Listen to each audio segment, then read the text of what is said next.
Kia ora. Hi, everybody. Hey. How's it going? Good morning. Hey, we've already had Marie chicken. Hi, Marie. How are you doing this morning? If you are watching, whoever you are, if you're watching, say hello to us in the comments. We'd love to see that you're here with us today. I can see already we've got 13 people watching. We'll wait until we've got some more before we really kick off. So if you're here with us currently, hello.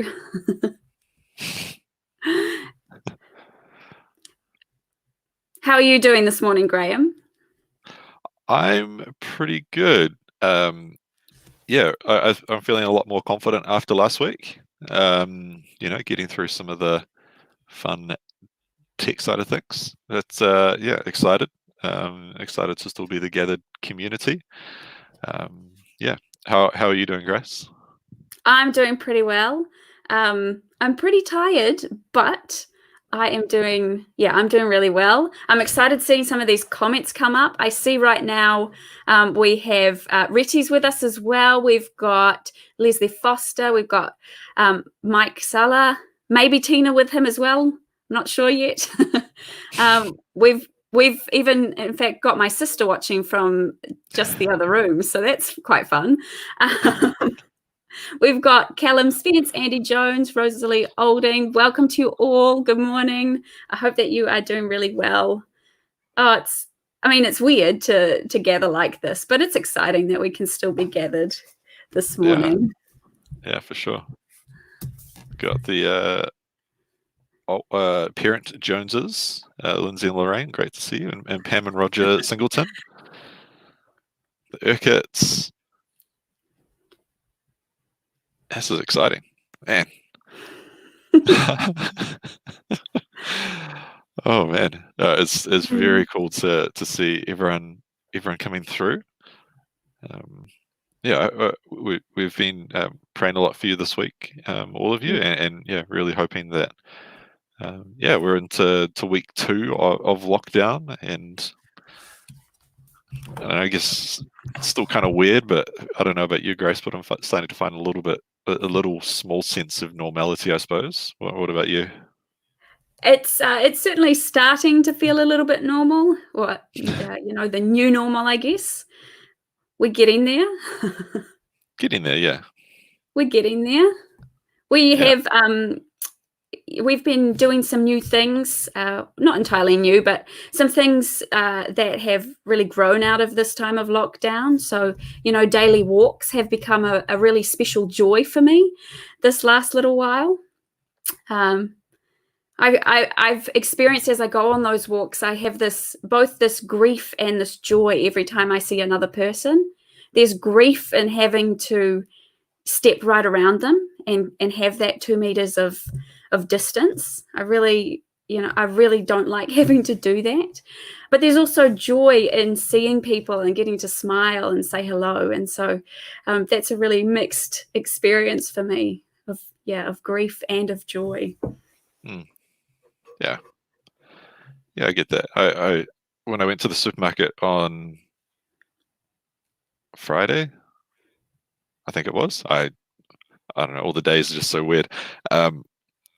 It was quite weird because I felt like I was trying to, keep a nice social distance from, physical distance from everyone, but the security guard kept yelling at, like, in my general vicinity to keep distance, and I'm like, I'm trying, but there's only so much I can do here, like. Yeah. So that was kind of weird being told off at the supermarket. It's never happened to me before, actually. Being told, when I used to work at a supermarket, I got told off once, but story for another time. Oh dear. On that note, we've had a bunch more people join. We've had the Poyles join. Good to see the Poyles. Glennis and Manu's about to join. Great to see you. The Kololos, Wendy and Sam, assuming Ellie's there too. We've had the Nielsen's finally connected. Good, welcome.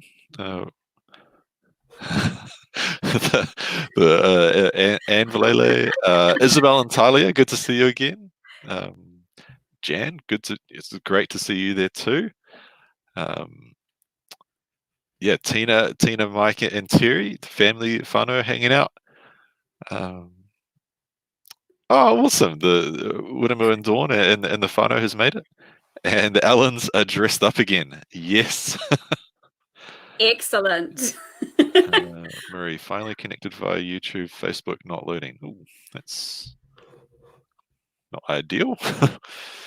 No, not ideal. Sorry about that. If Facebook is having trouble this morning, we're sorry about that. We'll try and work that one out for next time. Cool. Now, little technical difficulty, just to talk to Graham for a second. You all get to hear our conversation. Graham, that document has just gone blank, so I don't have a service plan. Great. Why don't you talk about the teddy bears, and I'll quickly write up a service plan. Perfect. So, hey, if there are any children out there watching, which I can see from some of the comments that there definitely are, you might have in the last couple of weeks, you might have played a fun game as you've gone out for walks with your parents, where you try and spot teddy bears in people's windows. Has anybody been playing that game? I realize I can't hear you respond if you're shouting yes right now, but if you have been playing that game, we wanted to help you to play that here on the live stream as well. So throughout our service this morning, just in the corners of the screen, you might see at different times a little teddy bear pop up, just like this. Can you see it now? Or maybe like this. Or this. Okay, so throughout our service today, you're going to see those pop up. And what we want you to do is we want you to count how many teddy bears you see popping up in the screen, and let us know on our Facebook whānau group. Let us know afterwards, with your parents' help, how many teddy bears did you see during the service, okay? So that's a game that you guys can be playing this morning. Very cool. Our service plan is just about written out again. This is the trouble of using Google Docs, that when we edit, everybody gets the edit, and apparently one of us must have backspaced the whole thing.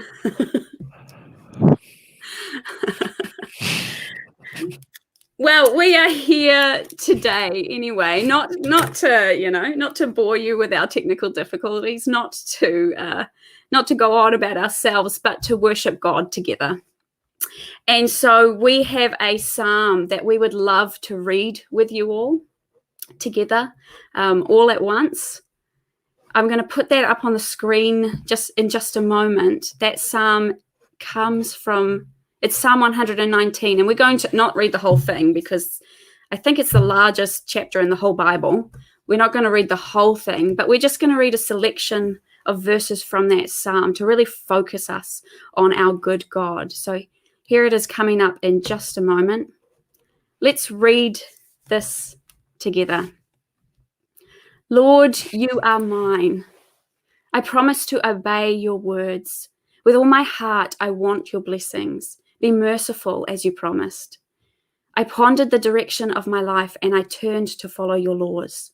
I will hurry without delay to obey your commandments. Evil people try to drag me into sin, but I am firmly anchored to your instructions. I rise at midnight to thank you for your just regulations. I am a friend to anyone who fears you, anyone who obeys your commandments.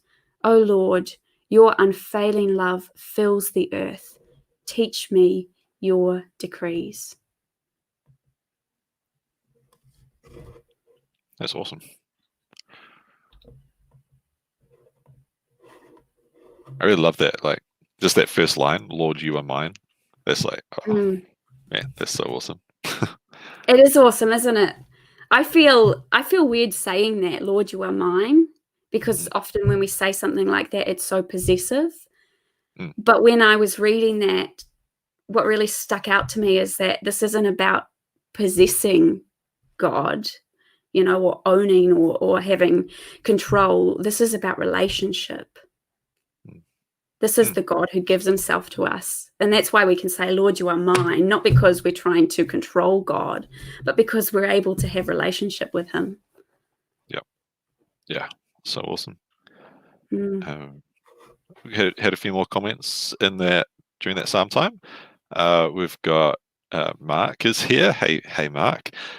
We've got Emily and Brendan from Sydney. Oh my gosh, it's so good to see you. Hope the journey over there is going really well. Leslie, can the adults play too? Yeah, of course. We'll probably favor if we do end up doing a prize, we'll probably favor the kids over the adults. But adults play along too. Yeah. Yeah. No, that'd be awesome. Hey, during the week, we sent an email out, and last Sunday we were encouraging us to do communion this week, and being the first Sunday of April, that's when we would usually do communion. Just to explain briefly for those who are watching what the idea of communion is. The idea is that just before Jesus died, there was what was called the Last Supper, and in the Last Supper, there was Jesus performed this ritual with his followers, where he took some bread and he prayed and he blessed and broke the bread and saying that this is my body. Do this in remembrance of me. And then he took some wine. He prayed. He blessed it and said, "Drink, drink this." And that's what we're really keen to do today. So up on the screen is going to come in some verses. I'm going to be reading out some more verses, but we could only fit on so many. So this is coming from Luke 22. So let me read this. When the time came, Jesus and the apostles sat down together at the table. Jesus said, "I have been very eager to eat this Passover meal with you before my suffering begins. For I tell you now that I won't eat this meal again until its meaning is fulfilled in the kingdom of God."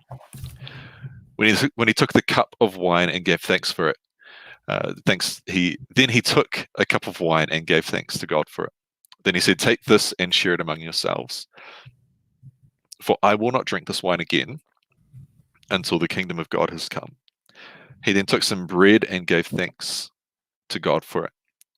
Then he broke it into pieces and gave it to the disciples, saying, "This is my body, which I have given to you. Do this in remembrance of me." After supper, he took another cup of wine and said, "This cup is the new covenant between God and his people, an agreement confirmed with my blood, which is poured out as a sacrifice for you. But here at this table, sitting among you as a friend, is the man who will betray me."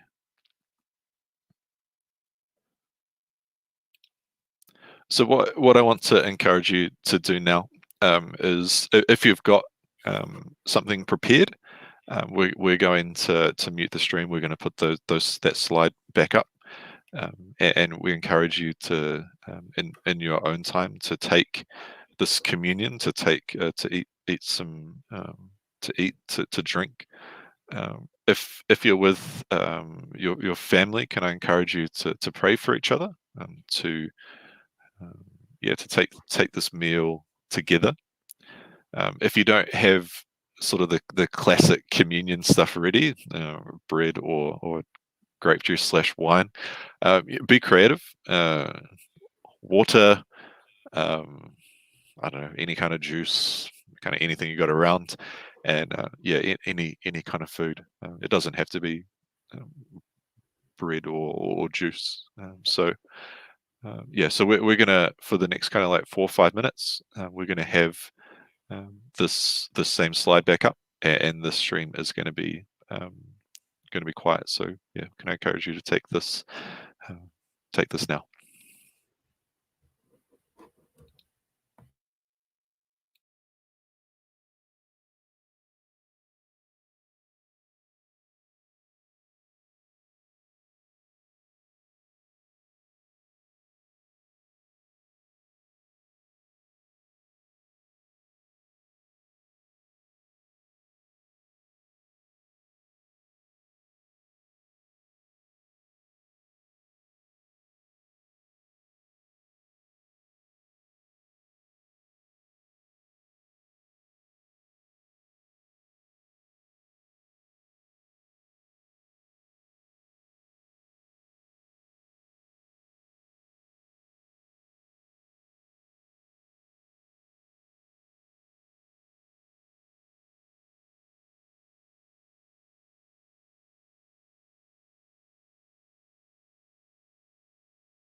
Kia ora again, everyone. Hope that was a special time. It definitely felt a bit weird not being able to take it with you all here, but I really do all the things that we keep doing over the stream. It's so weird because I still feel really connected to you all, which is really exciting. To have that sense of connection with you, and one of the awesome ways of being able to do that is through taking this communion meal with you all. Definitely, absolutely.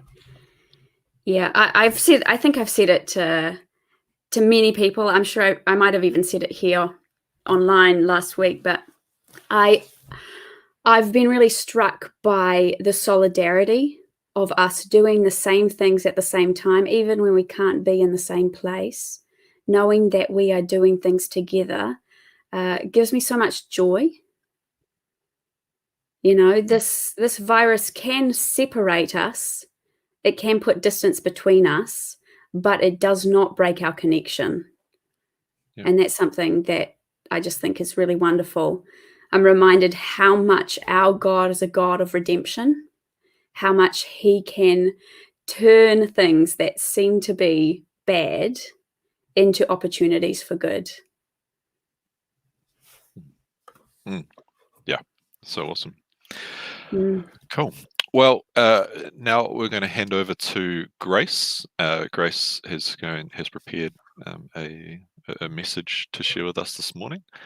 So I'm going to step back. Grace is going to come forward, and we'll look forward to hearing what you've got to share with us, Grace. Cool. All right. Well, I don't think that I'm going to be able to see you and also run my PowerPoint at the same time.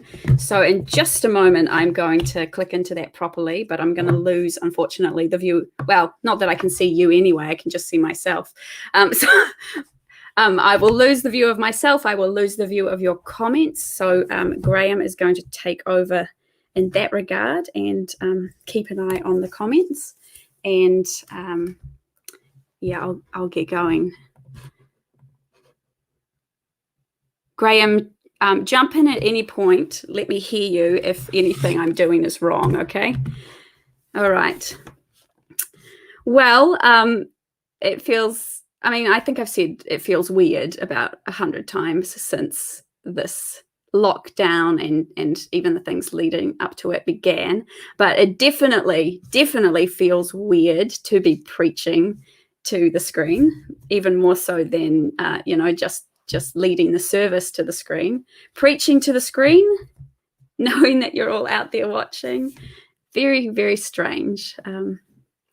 But I have something important to say this morning, and I really believe that that God is going to speak to you. So, so I'm excited. Okay. Well, this morning I am going to be looking at and taking you all on a journey with me through a passage in Mark's Gospel. And this passage is about a time when the disciples feared. They were afraid for their lives, and they called out to Jesus, and he came and he rescued them from their danger. The story that I'm talking about is the story of Jesus calming the storm. We find it in Mark 4, verses 35 to 41. This story is also in Matthew and Luke, but we're going to focus in on Mark's version. Well, this story, it's been on my mind quite a lot lately. Ever since it became clear that COVID-19 was going to affect the way that we all live, I've just been thinking about how quickly our lives can change from calm to chaotic. You know, how quickly storms can rush in, how quickly upheaval can come. But in the midst of all this, I've also been thinking about how steady and secure God is. And so the reason that I wanted to preach through this particular passage this morning is to remind all of us, including myself, that the Jesus who we follow is the one who can calm our fears and our storms, our rough waters. He's the one who can bring peace in the midst of a storm. in the midst of storms that are so great that we feel powerless against them. So let me start to read the passage to you. I'm going to do it piece by piece and then explain as I go. That day when evening came, he said to his disciples, "Let us go over to the other side." Leaving the crowd behind, they took him along just as he was in the boat. There were also other boats with him. A furious squall came up, and the waves broke over the boat so that it was nearly swamped. Jesus was in the stern, sleeping on a cushion. So Jesus and his disciples are on a lake, and a storm comes out of nowhere. And the boat is being pounded by great waves. These waves, they're breaking over the boat. The boat is filling up with water. It's just flooding in. And at the time, it's evening, so the sky is starting to get dark. I imagine this would have been just absolutely terrifying for the disciples. You know, they are genuinely fearing for their lives as the storm rages. It's come on really suddenly, but it's not just sudden. It also is violent and fierce. Verse 37 says that it's a furious squall.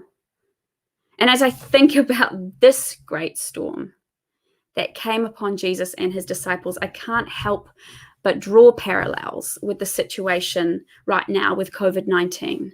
Just like the storm in Mark 4, it has come suddenly. It has brought great upheaval and fear.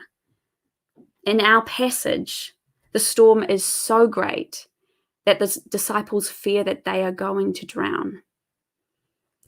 But what is Jesus doing while the storm rages? We're going to see in just a moment that the disciples expected him to be doing something quite different from what he is actually doing. What is Jesus doing?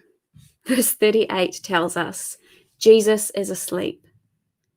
Based on the passages that come before this one, it's quite likely that Jesus has been teaching large crowds all day. By the end of that, he is understandably tired, and so he's asleep. He's asleep when the storm hits.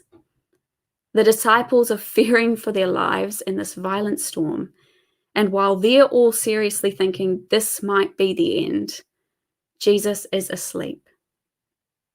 Well, as we're going to see, they're a bit miffed about this. But on top of the fact that Jesus is sleeping through this time of chaos and fear for them, verse 35 told us that it was Jesus who suggested that they cross the lake in the first place. I wonder if the disciples were playing the blame game at this point, thinking the only reason we're in this mess is because Jesus wanted to cross the lake. Jesus is the reason they're in the boat in the middle of a storm, and in their moment of need, he's asleep. I think that it is safe to say that the disciples probably feel a bit betrayed in this moment. So what do they do? The disciples woke him and said to him, "Teacher, don't you care if we drown?"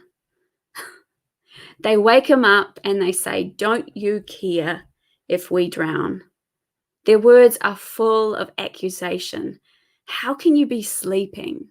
Why aren't you helping us? Don't you care about us? Don't you care if we drown? I wonder if you've recently asked God any of these sorts of questions. Questions like, God, don't you care that this coronavirus has brought so much chaos and fear to so many people in so many places? God, don't you care that people are dying? God, don't you care that we are isolated in our homes? God, don't you care that we are afraid? Why, God, do you seem to be asleep? The disciples ask just one question, but in it there is so much desperation and confusion and hurt. Teacher, don't you care if we drown? Our questions right now, they might have different words in them, But I believe that really this is the question that deep down we all want to know the answer to in any storm that we face in our lives. Don't you care if we drown? Jesus doesn't respond to them by telling them that he does in fact care, but instead he shows them he cares through what he does next. Verse 39, he got up, rebuked the wind, and said to the waves, "Quiet, be still." Then the wind died down, and it was completely calm. Jesus rebukes the winds. He speaks to the waves, "Quiet, be still."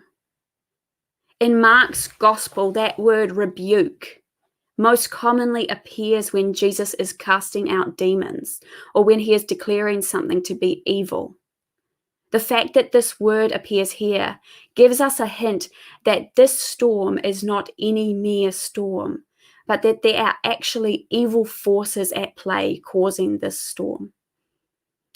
In verse 39, the Greek word, which the NIV translates as "be still," it can also be translated "be muzzled."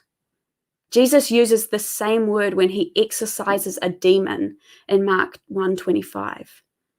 Jesus is speaking to the wind and the waves in the way he spoke to demons. He is commanding the storm to stop its evil raging. And in response, the storm instantly dies down. It cannot continue its raging when Jesus has told it to stop, because Jesus is stronger than the evil at work in that storm, and he is stronger than the evil at work in the storms that we are currently facing. Jesus has the power to calm every storm in our lives. Now, once the storm has been calmed, Jesus turns his attention to his disciples. Verse 40, he said to his disciples, "Why are you so afraid? Do you still have no faith?" Now, the disciples, they had definitely done one thing right. They had run to Jesus to help when the storm struck. I think that they should at least get some points for realizing that Jesus was the answer, even if the way they went about calling on him for help was abrupt, accusing, and demanding.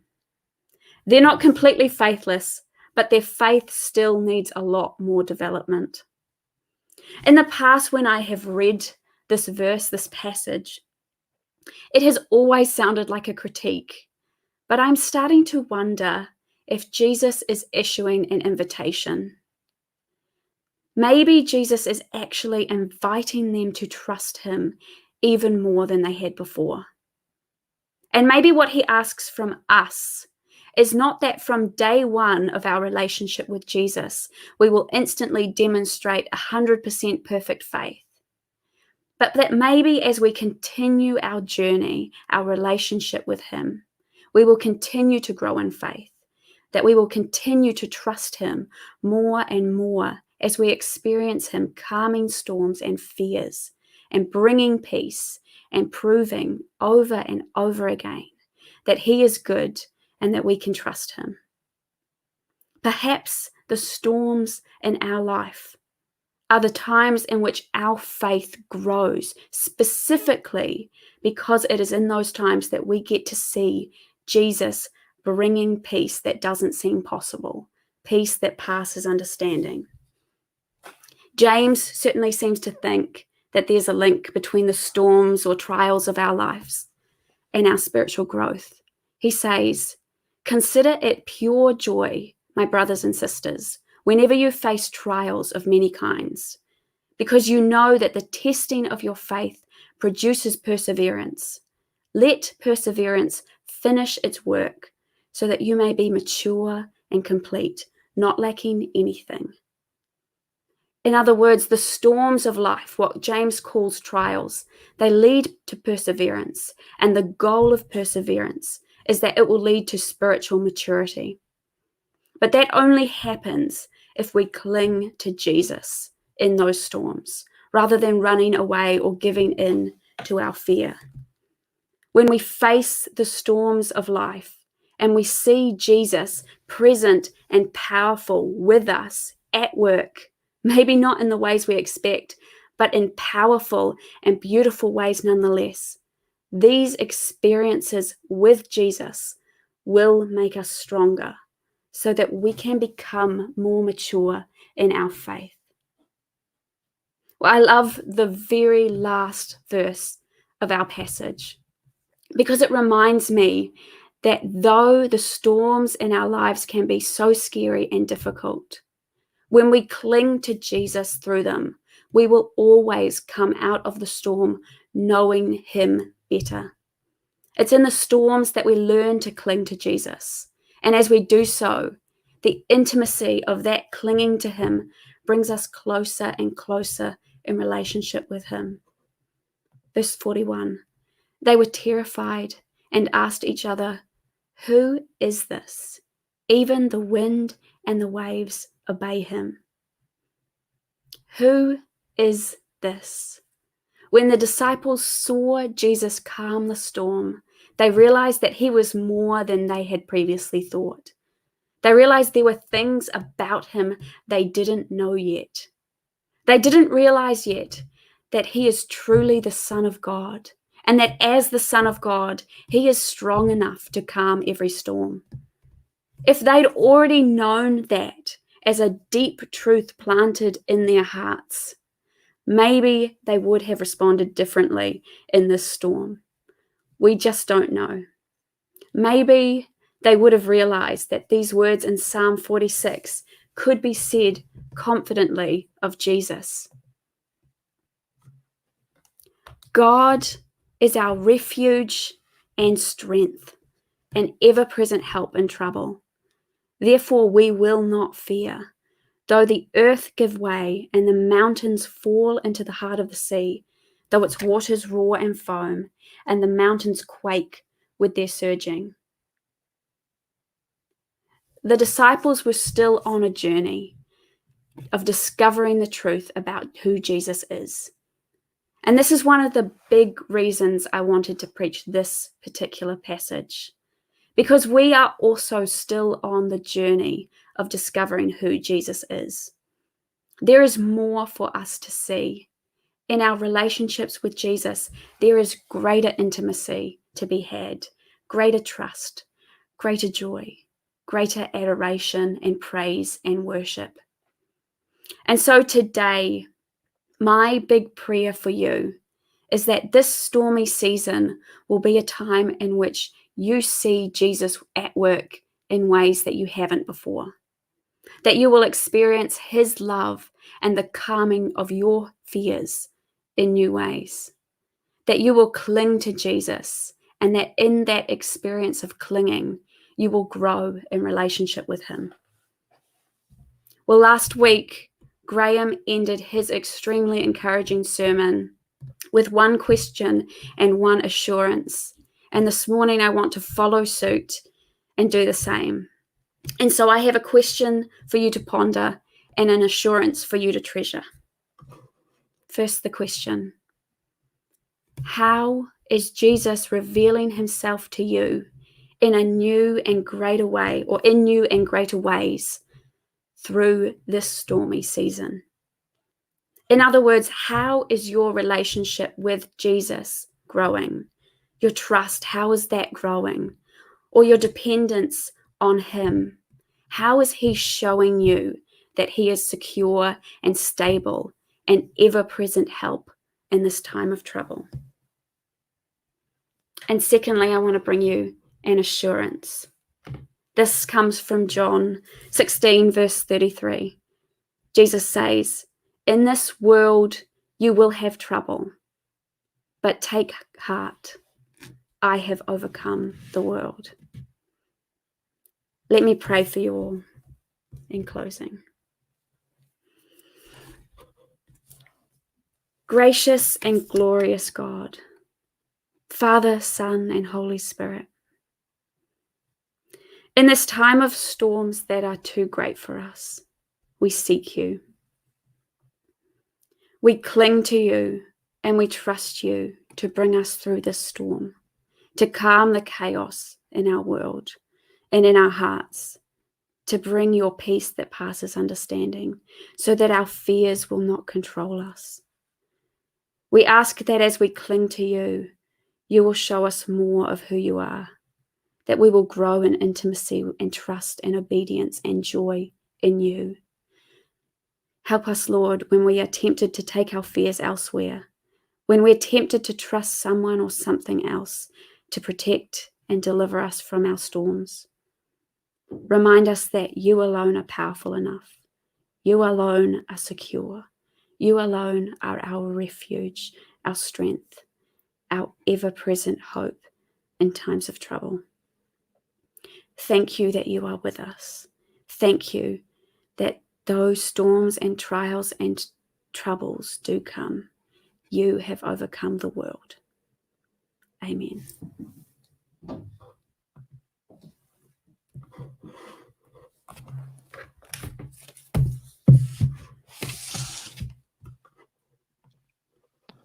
Amen. That was awesome, Grace. Man. Some pretty exciting stuff to take away from that.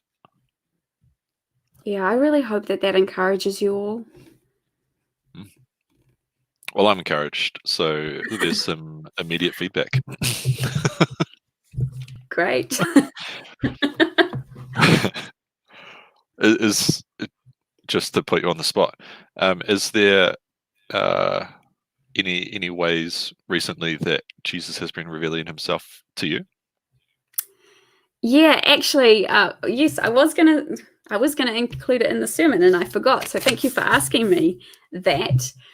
Yes, on for all of you out there listening, hopefully on Wednesday you saw that Graham sent out a link to a blog post which he wrote, and in that he encouraged us to practice Christian meditation.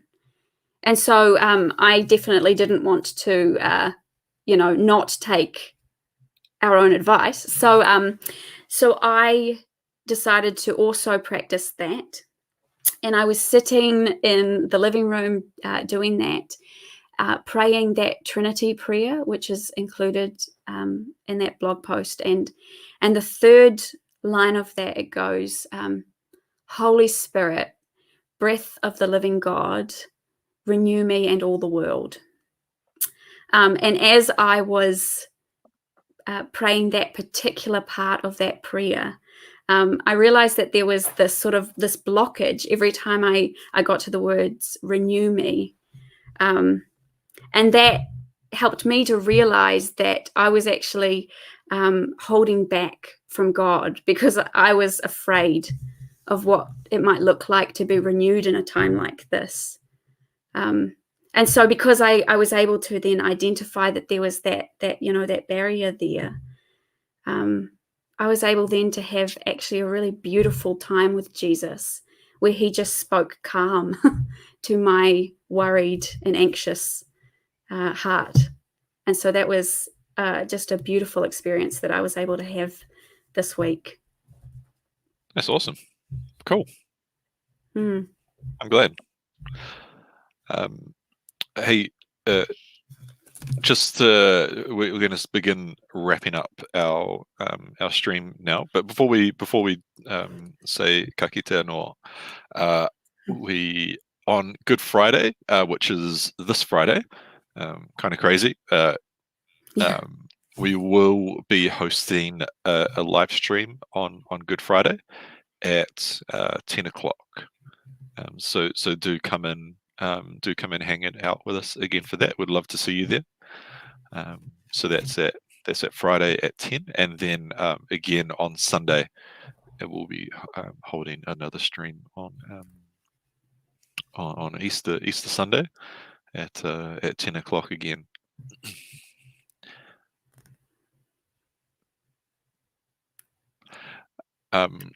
as well, can we continue to encourage you to be doing coffee video chats?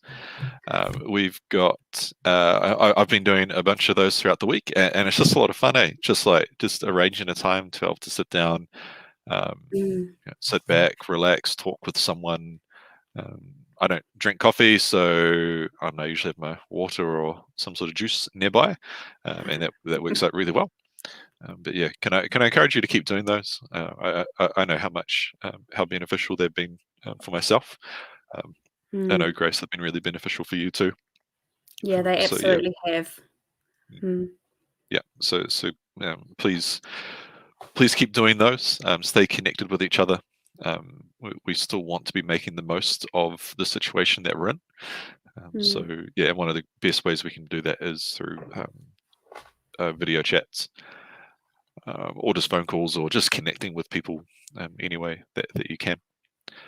And last thing that I want to ask you to do is, in our Facebook whānau page, if you're not a part of that, get in touch and we'll get you in.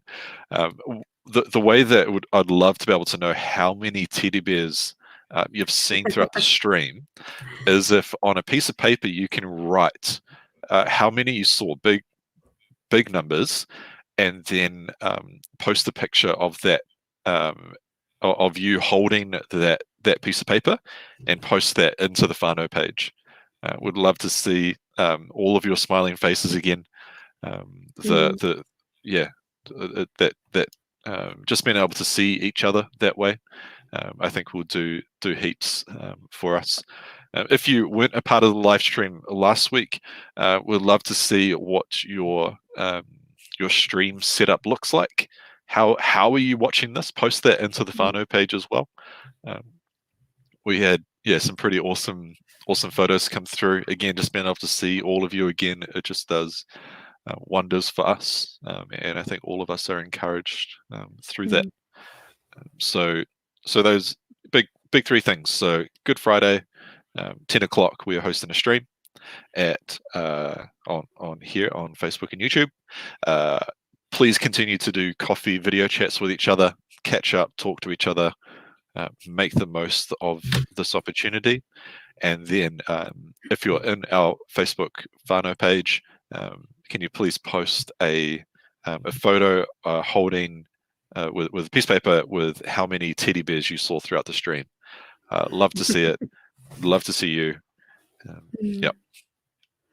Yeah, we really look forward to seeing those. I know last week the pictures coming in of your streaming setups in your living rooms or wherever you happen to be, we just loved seeing those all after the service. It really made Sunday afternoon just such a cool time for us. So please do send in your teddy bear counting pictures. We're really excited to see those. For sure. Cool. Well, that's us. Before we go, each of us would love to pray these blessings over you. Grace, maybe you want to take the first one. Sure. I pray that God, the source of hope, will fill you completely with joy and peace because you trust in Him. Then you will overflow with confident hope through the power of the Holy Spirit. May the Lord bless you and protect you. May the Lord smile on you and be gracious to you. May the Lord show you His favor and give you His peace. Amen. I hope that you have a very blessed week.